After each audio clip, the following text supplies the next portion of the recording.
Hello and welcome to my channel. This will be the reading for Saturday, April 18th, 2020. I'll be using primarily my mini Rider-Waite cards.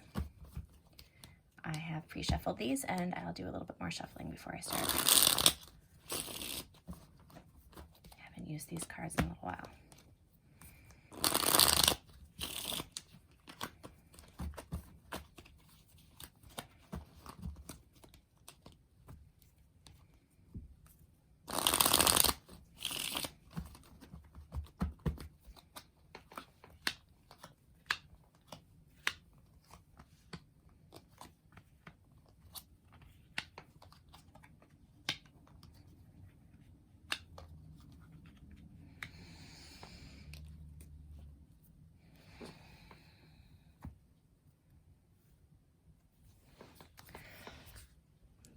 Just a little bit.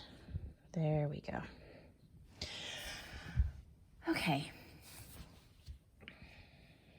This is set up, so this is past, present, future, past, present, future. So the card that touches all the other cards, the center of this reading, is the Ace of Cups reversed.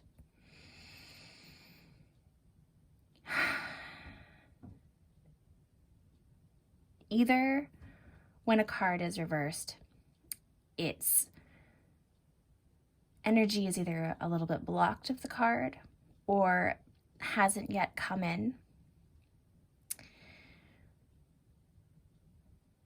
or in this case, it may be that there is a perception of a lack of love.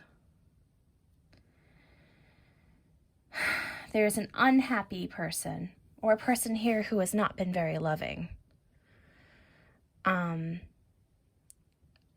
Somebody, this could be you, this could be somebody else,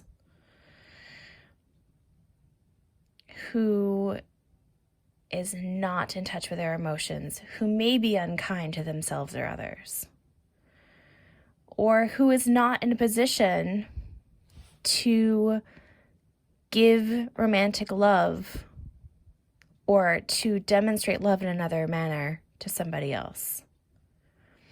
And this person, which may also be you, in the past and the present, has not felt as though they've gotten what they wanted in life. Although there has been a period of healing that continues on through this entire reading. There has been some healing of a broken heart, of hurt feelings. In the past, it has felt as though, it's funny because I'm looking at the Hanged Man and the Lover's card here.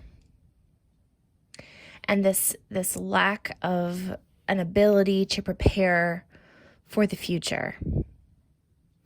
This Seven of Pentacles, this man is growing a garden. He is preparing for the future. He is waiting in a positive way. But when it's in reverse, there's something lacking. Either there's, no soil to grow a metaphorical garden, or a lack of attention to detail in that way. Life seems to go, for me at least, either very quickly or very slowly. And I found that I go less crazy in the times when things go very slowly if I prepare during that time for things going very quickly. Either it happens all at once or it seems like nothing's happening at all. And feeling like nothing is happening at all is the Hanged Man here, which is in the past and the present. This has been something that's been going on for a little while, but I don't see going on into the future in this reading. The Hanged Man has a very interesting history, and that the initial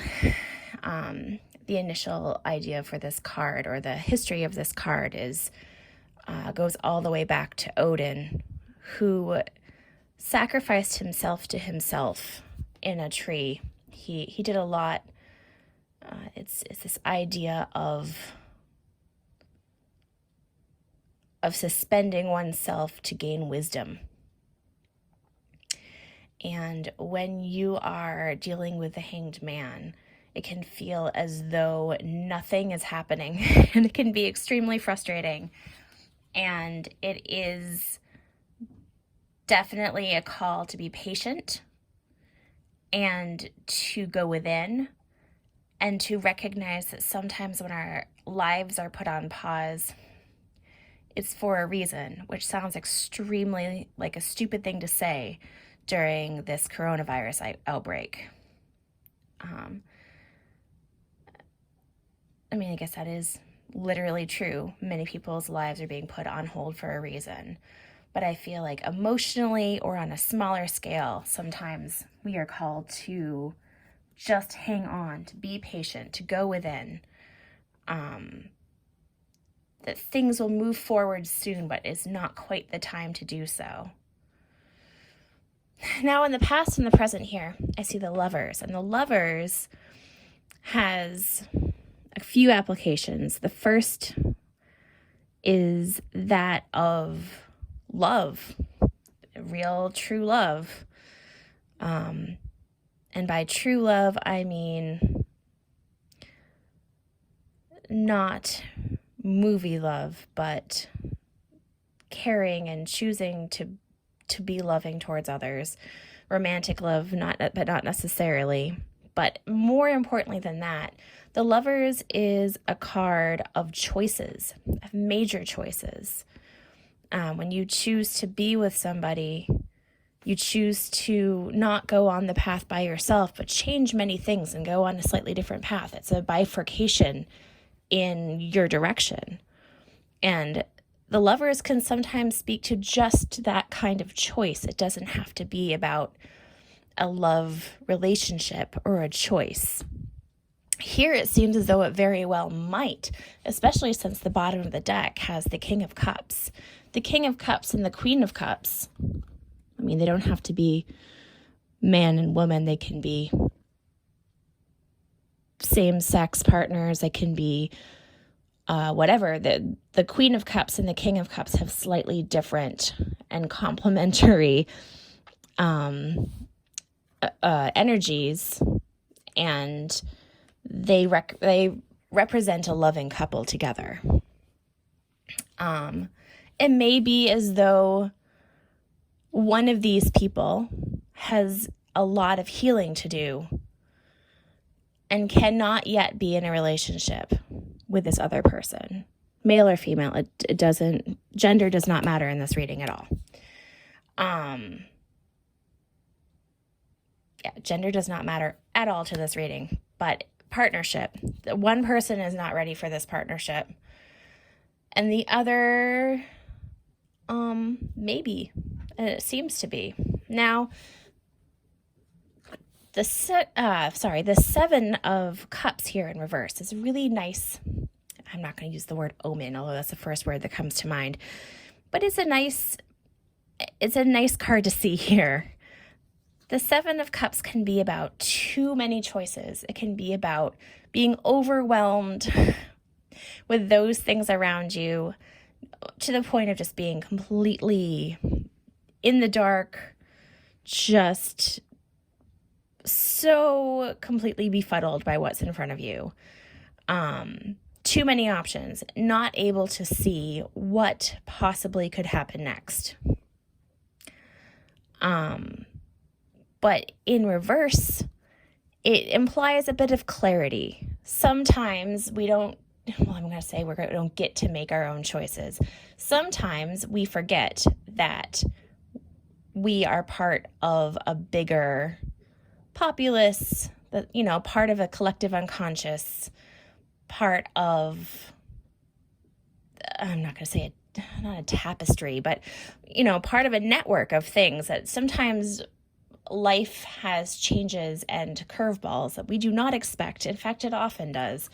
But clarity is coming in the future, along with more healing and this lovely message. So it may be that there's some increased communication between these two people. That would be really lovely. And some talks of decisions for the future is also what I'm seeing here. And the lovely thing, as I said before about reverse cards, is that it can imply growth, or as though the energy is moving forward. So it may be as though this person has more growth to do than that other person. Trust comes to mind, especially with these feelings of never getting what you want, never having what you want. The Nine of Cups is basically somebody who has everything that they need to be happy. I mean, besides love, so that's the Ten of Cups. But the Nine of Cups is, you're fed, you're showered, you're emotionally and physically pretty much set up. This can be really hard times. This person may have had just really struggled on a bunch of levels, emotionally, physically, not been in a place where they're set up to wait for things positively, just working on their healing. This is a really positive spread. I'm going to draw a few cards for additional, not clarification, because I think that's quite clear, but I'm going to draw a card. I'm going to start with one. Let's see if there's anything to add to this. Nine of Swords. Oh my God, that is worry. That is not being able to sleep, staying up all night, clenching your jaw, not being able to eat, not being just constantly ruminating on things, just having it eat away at you. Oh, this is whatever this is, whoever this applies to, I'm so sorry you've been experiencing the Nine of Swords, because that is the worst. And I mean, these are extremely pressure-filled times. Everything is different. Big changes for everybody. I'm going to pull another card here. The Two of Swords reversed. The Two of Swords reversed is letting down your guard. It is taking the shield off of your heart. It's a very positive card. We all have our defense mechanisms that we have to protect ourselves, myself included. And when those defense mechanisms are reassessed and we decide better ways to respond to our anxieties and our problems and our feelings, when we're able to break down the things that cause us the Nine of Swords, we find ourselves, it's not that we're less guarded, because we're still watching out for ourselves, but we have less of those mechanisms guarding ourselves automatically. That's weirdly phrased, but maybe you know what I mean. I'm going to draw one more card, and then I think that this is pretty well played out. I'm pleased. The Knight of Cups. Now that's a nice ending. The Knight of Cups literally is carrying this cup here in his hands. The cup that I was hoping was coming in, which I think it really is. Literally, that is somebody, or not even necessarily somebody, but that is that energy coming in on a white horse or a gray horse, whatever. Very positive. Once again, reminiscent of this Page of Wands. So I hope you all have a really lovely day. Let me know if this in any way is playing out in your life. I'm quite curious. And I wish you all the best. Take care.